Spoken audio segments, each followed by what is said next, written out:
Hi comic fans, it's me Walt. I have a new batch of single issues and I wanted to talk about them.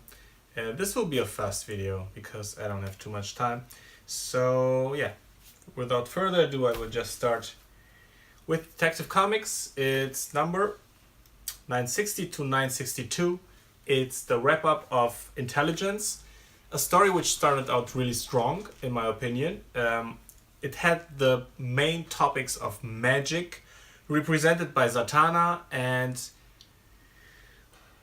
the AI technological aspect which was brought in through Azrael. And I thought those two ideas will become one and it will become a really strong story, but too much subplots were added to it. Little subplots which were interesting, like the interaction between the young Zatanna and the young Bruce Wayne, which was very lovely, and I wish it could have been explored in the present much more, but we know that Batman is now with Catwoman and everything. But yeah, I think Batman's love life would be much more interesting if Zatanna comes into play, because she wears fishnet stockings and she's beautiful and she can do magic. So many reasons to go for her. But well, whatever. I don't read the regular Batman book, so I don't know about the whole Catwoman thing. I just know that James Tynion IV is a talented writer, but he has a problem with overcrowding his stories and doing a little bit too many things at the same time for the good of a stronger narration. This is why I think in the end it wasn't the perfect story which it could have become, but it was still interesting and nice to read, and I still enjoy this series. Next up is Black Hammer, number 11. I have to say, this didn't add much to the whole series. I've talked repeatedly about it and explained to you what it's about, and nothing changes here. The heroes are still fighting their ghosts and the same conflicts are being explored one more time. It's a traditional issue, I think. Something new has to come into play very soon, because right now it feels like the story that they set out to tell about this parallel dimension where our heroes are trapped is told. I got it, it was nice, but what's next? Next up, BPRD number 1. It's BPRD The Devil You Know. I was thinking, wow, cool, I can get onto a new cycle of BPRD by Mike Mignola and Scott Ellie. It's run by Lawrence Campbell. Turns out number 1 does not mean it's a number 1. It's just putting a cipher on your cover, which means shit, because this was absolutely non-understandable for someone who doesn't know the whole backstory. It's an aftermath story dealing with things that I don't know nothing about. The characters are dealt with in a way that you're supposed to know them and know what they're about and know whatever's going on, and if you don't, well, it's your loss, but it's not my loss, it's the loss of a reader, because I'm not interested. Magnus number 2 by Dynamite Comics. I've raved about the first issue, and I still very much enjoyed the second one. It's a fascinating story about artificial intelligence, in which artificial intelligence is hosted by robot buddies. The robot buddies are servants and basically slaves of humans, but they have also a place in their head, a virtual reality place where they can go to, like a AI heaven kind of place, where they live parallel lives. Whenever they come back into their bodies, they're slaves again. So you can see the story potential here, and it's explored in an interesting way by Kyle Higgins. It's drawn by Jorge Fornes. And I think this is a very strong book. Unfortunately, probably very much under the radar and nobody's reading it. And it's a shame. The art is also super nice. Reminds me a little bit of the dark Archie books like Afterlife with Archie or Sabrina. And the coloring is also beautiful. It's a really cool book. If you're into high concept sci-fi with a detective twist to it, this is for you. If you haven't sampled it yet, please check it out. Alright, next up, World Reader. I was a fan of the first issue and I still enjoyed number 2 and 3, but now it's getting a little bit repetitive. We're almost like with number 4, we're almost at the same stage as the first issue. It's only in number 5 that something really story changing or a new story beat is revealed, and I think it might be a little bit too late. Of course the art is still beautiful and the coloring by Juan Doe, but well, there is not much story to the whole thing, and I think that this might read better in a trade where you just fly through the pages, but as monthly installments, it's not really worth $4 each. I'm sorry to say that. Royal City number 5 was, well, what you expect from a Jeff Lemire comic, and it was very touchy. It was family matters. It was well told, of course, and I really also enjoy the art. I know not everybody's a fan of Lemire's art, but I think it's very special and very intense.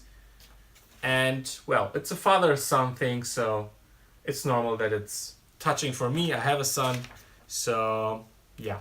It's a great book. I'm not sure I will continue it in single issues, but maybe I will, just to support it. If you haven't checked it out yet, please get the first trade. It's a $10 trade from Image, and it's worth it. Well. Here we have a weird book. It's called Dark Days, the Casting, with a sub Prelude to Metal. So, in one sentence, it's Dark Days, the Casting, Prelude to Metal, which sounds shit, and it is shit. But it's like super glossy, expensive, eventful shit. Not much to say about it, other than I was a little bit, I traveled through time back to the 90s where artists like Jim Lee, Andy Kubert, and Jeromita JR were really big, and where foil covers were a thing, and event comics, which were about nothing, were really important and were moving the market. I don't think this will move the market because the concept of the whole thing is still very much in the dark. You don't really get what it's about, so why should you care? Other than that, there are some nice bits in here. There are different plots going on at the same time, and one of them is slightly interesting. It involves an explanation to what this metal thing is, and this will become a little bit spoilery now, so be aware. Metal is just a synonym for a new possibility of metahumans. They have this metal in their blood, so they're metahumans, and maybe even Batman has something of it in his blood. So it's the DC version of the Inhumans. They want to create a new type of superhumans. Well, sure, they're allowed to do that, but please do it in a more entertaining way and don't dump information on us. Tell it through a story. This is a weak effort by Snyder and Tynion, and I can't believe that they just not... Why don't they just tell a good story? You have to keep all this information in mind and then go into the main series, because this seems to be just a prelude. Well, it says on the cover, so you can skip it, basically. Sorry, it was as just disjointed a review as it was reading the comic. Shade the Changing Girl, number 10 and 11. I love it, and I love her. And look at this, it's so beautiful. She's a sweet and complex and weird character from another planet who tries to find out what being human is all about, and it's a weird journey through the United States, and it's beautifully drawn. And if you're into weird and poetic comics, you have to check it out. For me, it's the standout comic on the market right now. It's definitely the weirdest thing that DC is putting out, and it's not, the story is not very strong, but the way it is told is so unique. It's like you're dream walking through it, and there is something hinted at in number 11 about the next arc, which makes me a little bit left me worrying about the fact that it might get a little bit too real for its own good. It's a political matter which I'm not sure is best served in this kind of comic, but whatever. I will go anywhere with the shade and with the creators. I love them, and please check out this comic. It's really good. All right, and now to maybe the highlights of the month. One was Redlands number 1, which I have to say I'm not completely on board with, and I don't really like the content or the story, but man, it was a really good comic, you know. It really sucks you into it. It's written by Jordi Belair, who you probably know as a colorist, and it's drawn by Vanessa Del Rey. And it's one of a kind. The atmosphere is very, very intense, very dark.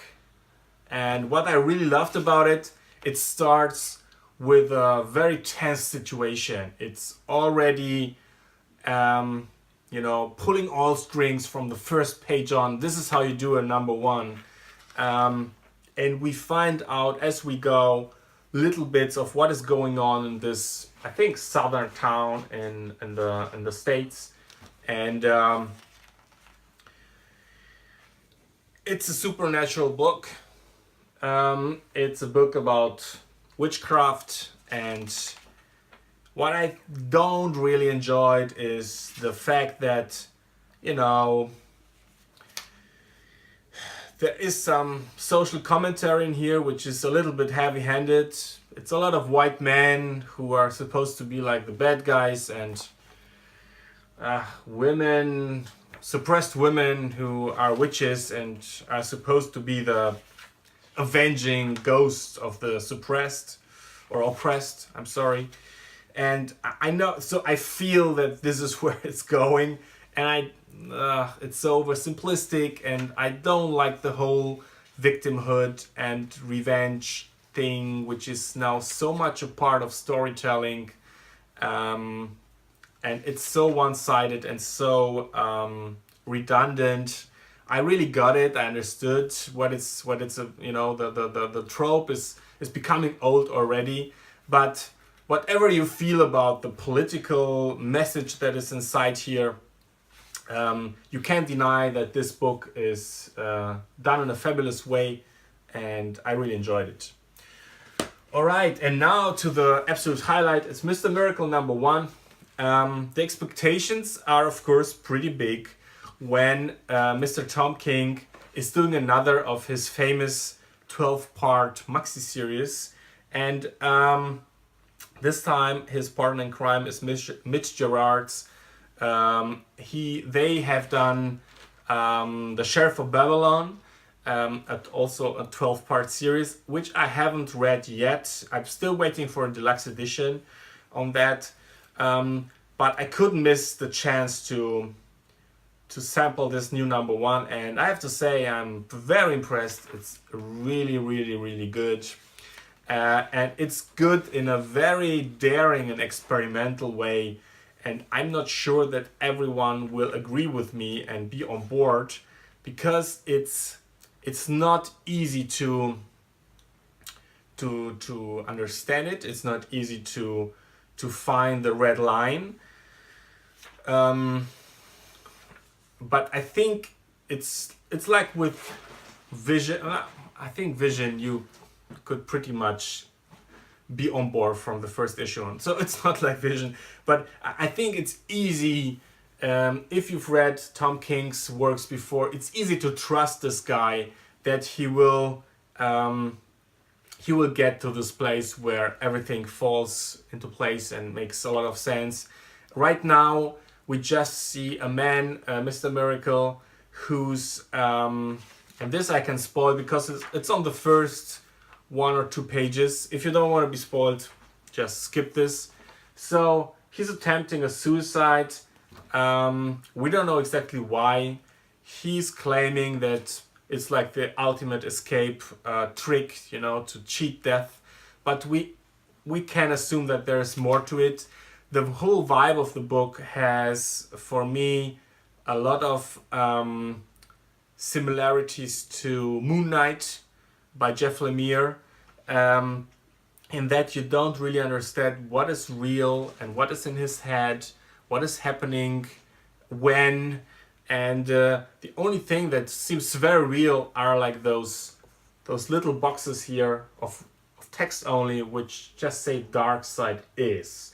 So it feels like this is the main story, and everything else is like you hear something from another room, or you close your eyes and you have like this sensation of seeing and hearing things which are not there. It's a very intriguing book. I love the art, which jumps between those layers of reality back and forth, and you know, you have like those dream-like sequences and then very realistic ones here, and sometimes you have like those black little panels with only text in it.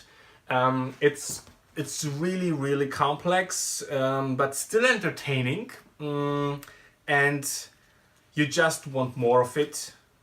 And it's a great book, and I hope that it will sell enough that DC is doing more of those experimental superhero books, because this is where I think this is like almost my favorite genre. If you take like really sometimes campy concepts and make them into something really layered. This is what Vertigo was about in the beginning, and this could be a Vertigo book. And yeah, it's really good. So thank you for watching. If you want to support the channel, check out the link in the description. I have an eBay selling page, so if you're from Europe or from Germany and want to buy stuff, you could buy this from me and I get some money, and it's cool. So yeah, that's it. Thank you for watching, and see you the next time. Bye bye.